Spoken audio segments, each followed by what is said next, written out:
Welcome back to Football Daily, where today we bring you our top 10 of football's craziest arguments. 10. Van Gaal versus Cruyff. Both players with Ajax in the 70s, though Van Gaal never got on the pitch, these two Dutchmen were polar opposites. While Cruyff promoted flair and solo talent, Van Gaal wanted his players to be cogs in a rigid machine. Van Gaal claimed that the beef started with a dinner at Cruyff's house in the 1980s. Along with Ronald Koeman, who he would also grow to hate, LVG had been invited to spend the evening with the greatest of Dutch masters. But during the meal he received a call telling him his sister had died. Van Gaal understandably ran out, but Cruyff was irritated that there had been no goodbye and no thank you for his hospitality. Cruyff denied this, saying Van Gaal must have Alzheimer's, and when LVG took the Barcelona job, he became his harshest critic. As recently as 2011, he tried to block Van Gaal's appointment as technical director at Ajax, voicing his hatred for the man in the press and taking the club to court. The judge sided with Cruyff, and Van Gaal spent a year out of work. 9. Adebayor versus Bendtner. Of all the people to lecture someone on respect, Emmanuel Adebayor is not the most obvious candidate. But in 2008, the Togolese forward was a leading light in a strong Arsenal team, and decided to teach 20-year-old strike partner Nicklas Bendtner some manners. According to Adebayor, trainers were banned from the Arsenal dressing room, but the Dane would ignore the rules every single day. Adebayor thought this showed a lack of respect for the club and told Bendtner to take them off. But the youngster refused, and Wenger reportedly had to step in to break up the argument. A few days later, during a League Cup match against Spurs, tensions were still running high, and the men even squared off while defending a corner. This time, Adebayor headbutted Bendtner, leaving him with a bloody nose, but Arsene Wenger claimed he hadn't seen the incident. 8. Riise versus Bellamy. Craig Bellamy could start a fight in an empty room, but the Welshman had no shortage of sparring partners during his spell at Liverpool. Apparently, Bellamy and the Kraken himself, John-Arne Riise, came to blows before a Champions League fixture against Barcelona back in 2007. The Reds were in Portugal, and boss Rafa Benitez told them they could have one beer, which Bellamy evidently interpreted loosely. Before long, the players were drunk and singing karaoke, with Bellamy trying to get Riise to join him. But when the Norwegian said no, Bellamy waited until everyone had gone to sleep before sneaking into the defender's room and hitting him on the arse with a golf club. The next day, Riise turned up at Bellamy's room for round 2, but the Cardiff native pussied out. It didn't affect their performance though, as Liverpool went on to record a famous 2-1 victory over Messi, Ronaldo and co, with Riise and Bellamy scoring both the goals. 7. Vela versus Mexico. Once touted as the new Cuauhtémoc Blanco, Carlos Vela has had a fractious relationship with his country's national team. In 2010, most of the squad, including Javier Hernandez, were fined for partying after a game against Colombia, but Vela and Efrain Juarez were banned from playing for 6 months. When the suspension expired, Vela was recalled, but refused to play for his country on 3 separate occasions. As a result, he missed El Tri's 2012 Olympic triumph, as well as the 2014 World Cup, where Mexico exited narrowly in the round of 16. During the 4 seasons he spent out of the national setup, Vela notched 52 goals and claimed 31 assists for Arsenal and Real Sociedad. And on his return to the lineup in November 2014, he scored twice in a 3-2 win over the Netherlands. 6. Saux versus Fowler. Graham Saux was always an outsider in football. The England international was middle class, unlike many of his teammates, loved art and poetry, and was known for his liberal politics. Over time, the press and fellow players decided that the reason didn't fit in was that he was gay, and the story began to spread. At the time, openly gay footballer Justin Fashanu had just committed suicide, and while Saux was sick of the abuse, he didn't want to marginalise gay players and fans any further. But things came to a head at Stamford Bridge, as Saux' Chelsea took on Liverpool. Reds forward Robbie Fowler was booked for a bad tackle on Saux, but then called the defender a puff and told him, "You take it up the arse."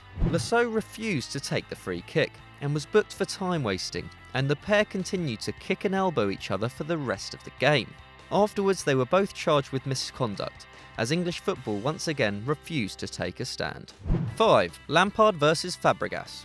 There's never been any love lost between Arsenal and Chelsea, and though Lampard and Fabregas were both classy footballers, the two hated each other on the field.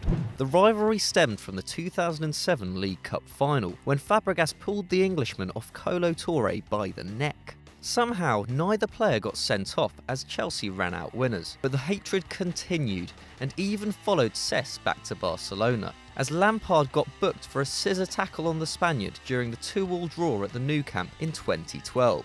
Fabregas finally joined the Blues in 2014, the same summer that Lampard left England for New York, and the former England midfielder finally decided to end the feud, though he couldn't resist one final challenge, saying, "I'd hate to put the pressure on him, what I've done at Chelsea will never change." 4. Mandzukic versus De Rossi. Mario Mandzukic and Daniel De Rossi are throwback footballers, two tough guys who love the physical side of the game. The Italian even has a tattoo of a hazard sign with someone slide tackling on it, and the men have more than 200 career yellow cards between them. So it came as no surprise when they clashed during Roma's visit to Juventus in January 2016. The Bianconeri were 1-0 up thanks to a Paulo Dybala strike, and De Rossi and Mandzukic were engaged in a running battle during the match, culminating in De Rossi referring to the striker's Croatian heritage and saying, "Shut up, you gypsy piece of shit." While De Rossi did issue a sort of apology afterwards, Roma coach Luciano Spalletti refused to criticise his player, only saying that the midfielder should have covered his mouth. The Italian FA subsequently took no further action. 3. Venables versus Sugar. The twin saviours of Tottenham Hotspur, business mogul Alan Sugar and manager Terry Venables, put up £3 million each in 1991 to save Spurs from bankruptcy. It was meant to be the perfect marriage, Sugar handling the business, Venables in charge of the football. Spurs were in more than £10 million of debt, a huge sum back then, and Sugar had told Venables that the club couldn't make any signings. But while the businessman was away on holiday, Venables paid nearly £3 million for striker Gordon Durie, and Sugar lost his shit. He offered the coach his investment back, but Venables decided to take it to the board, confident his popularity would save his job. It didn't, and a messy court case followed as the two men fought for the control of the club. Sugar won, and a quarter of a century on, is overseeing Spurs' move into a new £750 million stadium. Venables, meanwhile, runs a hotel in Spain. 2. Larios versus Platini.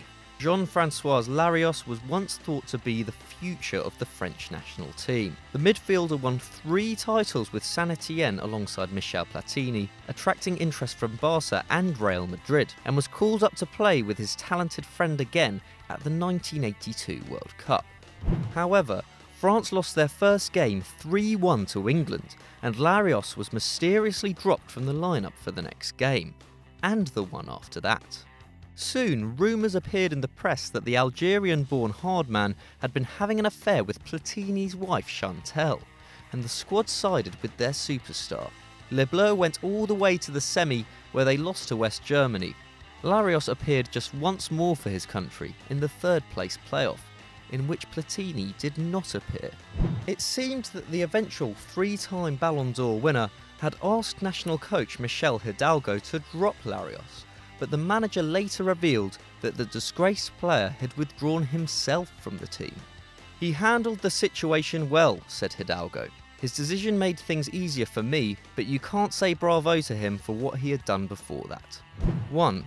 Pele versus Maradona. Pele's last season as a professional was Maradona's first, 1976-77. But despite never facing each other, the two men's talents made them enemies. Each named the greatest of all time, and representing ancient rivals Brazil and Argentina, they've hated each other for decades. While Pele has pointed to his 3 World Cups versus Maradona's 1, and his incredible but probably unrealistic goal record, Maradona has made homophobic jokes about Pele losing his virginity to a man. Meanwhile, the Brazilian has used his squeaky clean image to his advantage. In 2000, FIFA held a poll to determine the greatest player of all time, and when Maradona went ahead, Sepp Blatter rigged the vote to give Pele victory, worrying that El Diego's love of cocaine and bad behaviour would be too controversial. Maradona went mental, saying, "I won't share the award with anyone," while Pele said, "He must be in love with me." It seems that this rivalry will always bring out the ugly side in these two stars of the beautiful game. So we hope you enjoyed that, and if you want to check out more of our videos, then click here on screen. Don't forget to like and subscribe and get on our Snapchat and our Twitter.